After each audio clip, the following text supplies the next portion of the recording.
Hey guys, welcome back to the channel. Today in MMA and UFC news, in a recent interview, Jorge Masvidal had this to say about the upcoming bout between Nate Diaz and Khamzat Chimaev.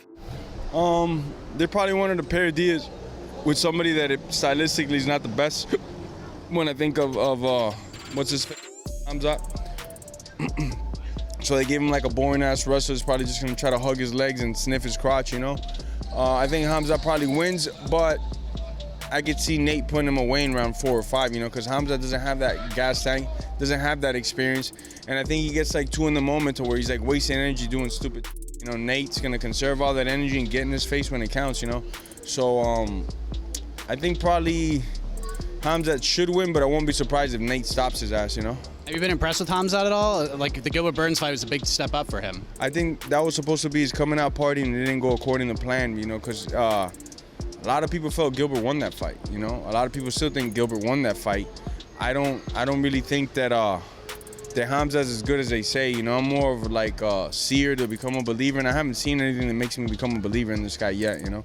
I personally would love to break his face once he gets up there. Once he's selling pay-per-views like that, I wouldn't mind breaking his face.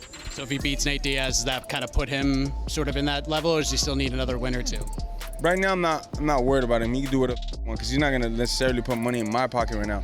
But the guys that are the ones that are calling me out, like what's his face, Leon, Conor, those are the guys that that'll make me some point, you know. So I would like to smash him up first. What do you guys think about Masvidal's comments? Could Nate pull off a 5th round TKO? Let us know in the comments below. Recently, Anthony Pettis went off on UFC fighters, saying that they are addicted to the fame the organization brings, even though it may not be the best career move for them. Pettis said, "I've got fighters that will say no to more money just to get on the Contender Series. You can't really do anything. You're like, dude, this is guaranteed money. You can still go build yourself and build your career. If that's what makes sense for your career, then go do that. But I think eventually, once the general public stops pushing that on fighters, then we'll see fighters making different decisions. It's weird. I think the fame that comes with fighting in the UFC, these fighters are addicted to that.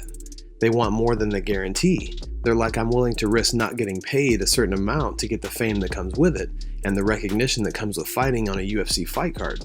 The general public looks at the UFC like it's the best place to fight. It's the only place to fight. But as fighters, you're supposed to take care of yourself.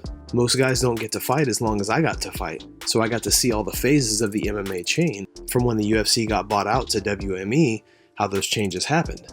So I think fighters should definitely test the market. And there's so many more organizations coming out now that are paying guys good. Eagle FC, Habib's show, they're paying guys good money. Chael Sonnen recently spoke about the fight between Michael Chandler and Dustin Poirier that's set to take place before the end of the year. Here's what Chael had to say. Dustin Poirier versus Michael Chandler, it's coming, it's going to New York. The question was, is it the main event? The relevance to that is, is this 5 rounds or this 3 rounds? Because those two, if you study them, if you know their careers really well, it's a different fight. You might even have a different prediction for who the winner is going to be. It's a vastly different contest. Now, is it going to be the main event? We had the reasoning that it would because they announced the location and the date, and the first and only fight they attached to that was this one, which is generally the main event. Hold that thought, because Dustin Poirier's answered that question. He went on social media to let us know it's 5 rounds. Okay. The main event, great, I got it. Well, not so fast. Ariel believes that they are still targeting that date for Adesanya versus Porier, which would just mean that would be the main event because it's for the title. That moves Chandler and Poirier down, but Poirier has confirmed it's going to be 5 rounds. Now, we've seen this before. We saw this with Nate Diaz and Leon. They were not the main event. There was 2 title fights up that night. In fact, they put Nate and Leon for 5 rounds, and they went all 5 rounds. So there was a potential for 15 rounds just between the last 3 matches. I'm just reminding you, this isn't unprecedented. It has been done before. What do you guys think? At the UFC headquarters, Friday is one of Dana White's favorite days. This week, the blackberry ricotta pizza. What's up, everybody? It's out of here at UFC headquarters, and today we're going to be trying the blackberry ricotta pizza. Start with the pizza dough and mozzarella, spread mashed blackberries on top, add a generous layer of ricotta, and bake it. All right, here we go.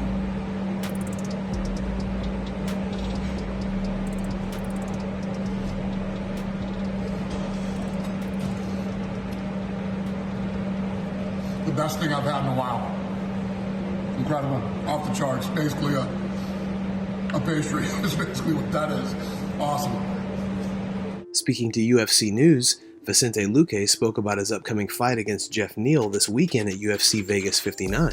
Here's what Luque had to say. Yeah, for sure, man. You know, a guy like Jeff, I've watched him even before we were gonna fight because I enjoy his style. I like to watch his fights. So get to fight with him, I know it's gonna be a battle. I know this guy has everything to be fight of the night, and yeah, I expect fireworks from him, and I know that I'm gonna go out there to try to take him out as quickly as possible out of that octagon. Yeah, I mean, it was mostly I really wanted to get back to fighting. You know, after my last fight, it didn't go my way, but I was, you know, I suffered no injury. I was ready to fight the next day, so I felt like I needed to get back, you know, take all that lessons, make the adjustments, and get back to the winning column, and that's the plan.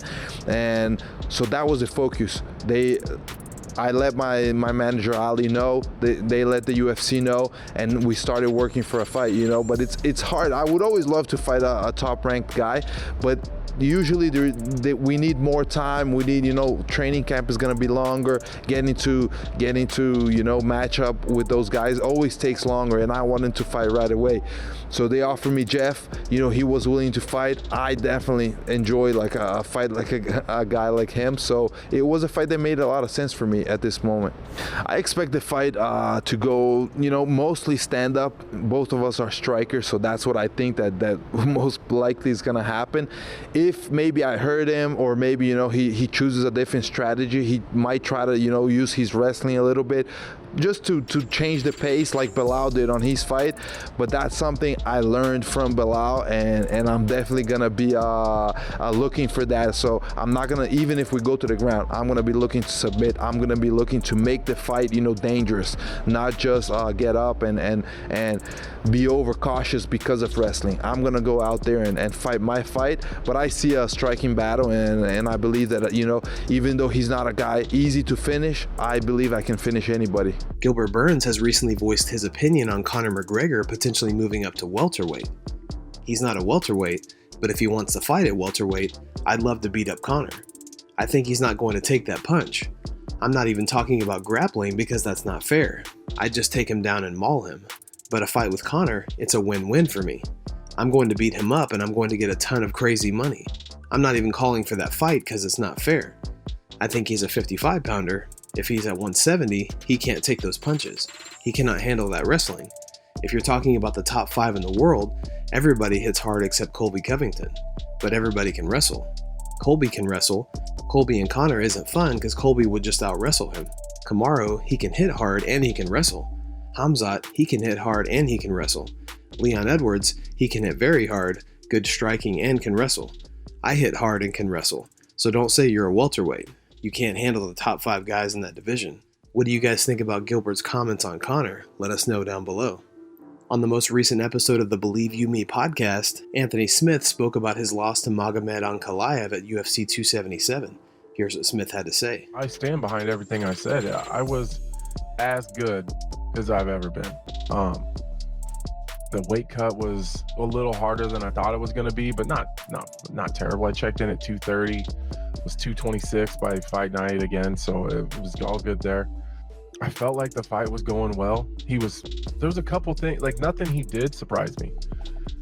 I think I expected him to be better. He wasn't as good as I expected him to be. He wasn't as big as I expected him to be either.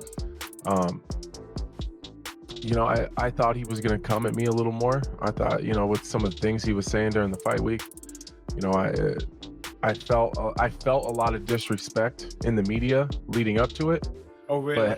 But felt nothing but respect when we were in there. So, you know, I get why he has lackluster performances. He won't fight. Like he only wants to counter. He's trying to catch you on your way in or your way out. He didn't land anything, I don't think, punch-wise, significant on our feet at all. Right hands, and really the first round was kind of just to gather information. I wasn't trying. The plan was never to go out and try to finish him in the first. I wanted to pressure him and get him uncomfortable, and get him outside of his box and see what he would do. And I did that. Like, I felt really good about everything that happened in the first round. I wasn't even like, I was willing to throw away the first round just to see what he was going to do. Guys, thanks so much for checking out the video. If you like the content we do here on this channel, don't forget to like and subscribe to MMA Library for all the latest MMA and UFC news. We'll see you in the next video.